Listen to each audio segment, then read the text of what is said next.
ఇప్పుడు మనం తప్పనిసరిగా 2-3 విషయాలు మాట్లాడుకోవాలి. రావి శ్రీనివాస్ గారు మాట్లాడినప్పుడు బీసీలకు సంబంధించిన రిజర్వేషన్ అంశంలో మనం మొదటి నుంచి ఎటువంటి ఇబ్బందులు ఎదుర్కొన్నాం అనేది చాలా డీటెయిల్గా చెప్పారు.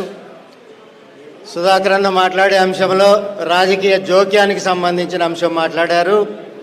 అదేవిధంగా నవనీతం సాంబశివరావు అన్న మాట్లాడే అంశంలో మరో కోణం మాట్లాడారు. మనం ఈరోజు సమావేశం పెట్టుకుంది కాపు, తెలగ, బలిజ, ఒంటరి యొక్క సమస్యల మీద. ఏదైతే ఎన్నికల హామీ మేరకు గతంలో కూటమి ప్రభుత్వం ఎన్నికల హామీ ఇచ్చిందో ఆ హామీలకు సంబంధించి అంశం మనం మాట్లాడుకోవాలని. గతంలో కాపు కార్పొరేషన్ ఏర్పాటు, దానికి సంబంధించిన నిధులు ప్రస్తుతం ఎలా ఉన్నాయి?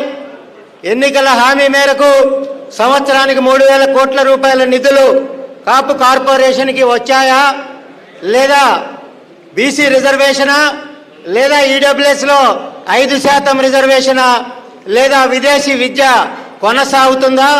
గతంలో విదేశీ విద్య పేరు మీద విదేశాలకు వెళ్ళిన వందలాది మంది సోదర కుటుంబాలకి రిజర్వేషన్కి వారికి సంబంధించిన నిధులు ఏవైతే బకాయిలు ఉన్నాయో దానికి చెల్లించాలని రాష్ట్ర ప్రభుత్వానికి వేడుకోవాలనే ఉద్దేశంతో మనం ఈ సమావేశం పెట్టుకున్నాం.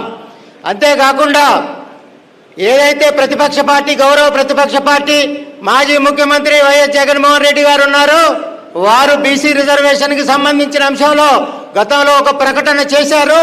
ఇప్పుడు వైసీపీ నాయకత్వం అంతా కూడా మన వైపుగా, కాపు నాయకత్వం వైపుగా కాపు సమస్యల మీద మాట్లాడుతూ ఉన్నారు. కాబట్టి ఈ కాపు సమస్యలన్నిటి మీద కూడా ప్రతిపక్ష వైసీపీ పార్టీ తమ విధానాన్ని ప్రకటించాలని మరో సమస్యను ఇందులో మనం పొందుపరుచుకున్నాం. ఒకటి, 3 పార్టీలుగా ఉన్న కూటమి ప్రభుత్వం కాపు సమస్యల మీద ఏ విధంగా స్పందిస్తుంది, స్పందించాలి అని కోరే అంశంలో మనమంతా దాని మీద ఉద్యమం చేయాలా, ఆందోళన చేయాలా, లేదా కూటమి ప్రభుత్వంలో ఉన్న కాపు ప్రజాప్రతినిధుల నేతృత్వంలో రాష్ట్ర ప్రభుత్వాన్ని సమయం అడిగి గౌరవ ముఖ్యమంత్రి గారిని లేదా లోకేష్ గారిని కలిసి మా సమస్యల్ని తీర్చండి, బీసీ రిజర్వేషన్ ఇవ్వండి, లేదా ఈడబ్ల్యూఎస్ రిజర్వేషన్లో 5% ఇస్తానన్నారు. మొత్తంగా కాపు సమస్యల మీద రాష్ట్ర ప్రభుత్వ విధానాన్ని ప్రకటించాలనే ఈ సమావేశం ఏర్పాటు చేసుకున్నాం. అయితే తెలుగుదేశం పార్టీ వెనకున్నదా, లేకపోతే వైసీపీ పార్టీ ముందున్నదా, లేదా సోదర అధినేత జనసేన నాయకత్వం ఆశీస్సులు ఉన్నాయా అంటే కాపు సామాజిక వర్గానికి అన్ని రాజకీయ పార్టీల ఆశీస్సులు కావాలి. ఎందుకంటే ఏ పార్టీకి రాష్ట్ర కాపు జేఏసీ కానీ కాపునాడు కానీ శత్రుత్వంగా లేవు. కాపు సమస్యల పరిష్కారంలో ఈ సమావేశం ఏర్పాటు చేసుకున్నాం. దానికి సంబంధించి అనేక మంది సంఘ నాయకులు అన్ని జిల్లాల నుంచి పాల్గొనటం, అనేక ఉద్యమాల్లో గత 40-50 సంవత్సరాలుగా పనిచేసిన ఉద్యమ నాయకులు పాల్గొనటమే కాకుండా స్వర్గీయ వంగవీటి రాధా గారు, స్వర్గీయ వంగవీటి మోహన్ రంగా గారితో కలిసి పనిచేసిన నాయకత్వం, అదేవిధంగా వారి దగ్గర శిష్యులుగా పనిచేసిన నాయకత్వం కూడా వందలాదిగా ఈ సమావేశంలో పాల్గొన్నారు. వారందరికీ ఈ వేదిక ద్వారా శిరస్సు వంచి వందనాలు తెలియజేస్తా ఉన్నాం. మేము అడిగేది, మేము చర్చించేది 10 అంశాలు. దాంట్లో బీసీ రిజర్వేషన్కి సంబంధించిన అంశంలో రాష్ట్ర ప్రభుత్వం గతంలో తీసుకున్న నిర్ణయం, ఇప్పుడు ఏం చేయాలి, కార్యాచరణ ఏ విధంగా ముందుకు పోవాలి, ఈడబ్ల్యూఎస్ 5%లో రాష్ట్ర ప్రభుత్వం యొక్క నిర్ణయం ఏంటి అనేది కూడా అందరూ నాయకులు కూడా దీనికి సంబంధించి స్పష్టత చేస్తారు.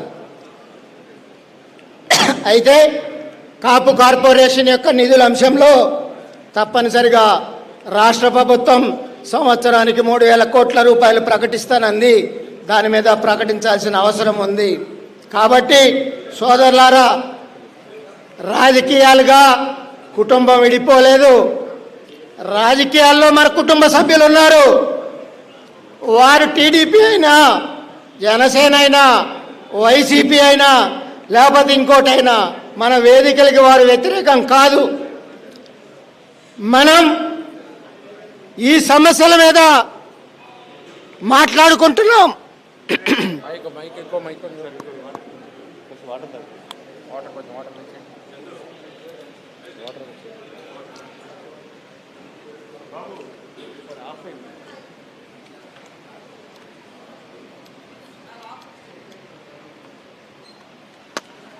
అది ఉంది చూడండి, దాని చేయండి.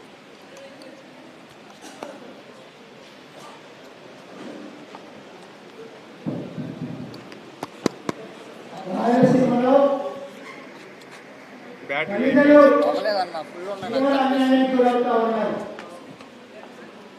రాష్ట్రంలో 25% ఉన్న మనం రాయలసీమలో 25% ఉన్నాం. ఎంతమంది ఎమ్మెల్యేలు ఉన్నారు, ఎంతమంది ఎంపీలు ఉన్నారు, ఎంతమంది స్థానిక ప్రజాప్రతినిధులు ఉన్నారు? ఎన్నికల ముందు అన్ని రాజకీయ పార్టీలు హామీలు ఇస్తున్నాయి. మరి రాయలసీమలో మన కుటుంబ సభ్యులకి రాజకీయ పార్టీల్లో పదవులు ఉన్నాయా? ప్రభుత్వపరమైన పదవులు ఉన్నాయా? ఉద్యోగస్తులకి ఏమన్నా పోకల్ స్థానాలు ఉన్నారా? ఒక సిఐ ఉన్నారా? ఆర్టీఓ ఉన్నారా? ఒక ఎస్పీ ఉన్నారా? ముఖ్యంగా మనం ఆలోచించాలి.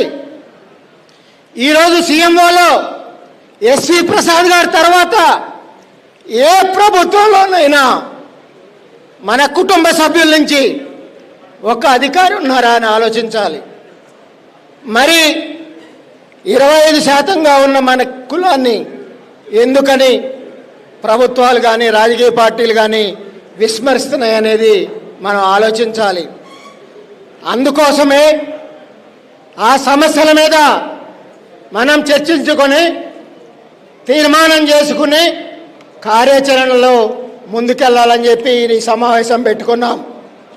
కాబట్టి కూటమి ప్రభుత్వంలో ఉన్న కుటుంబ సభ్యులైనా ప్రతిపక్షంలో ఉన్న కుటుంబ సభ్యులైనా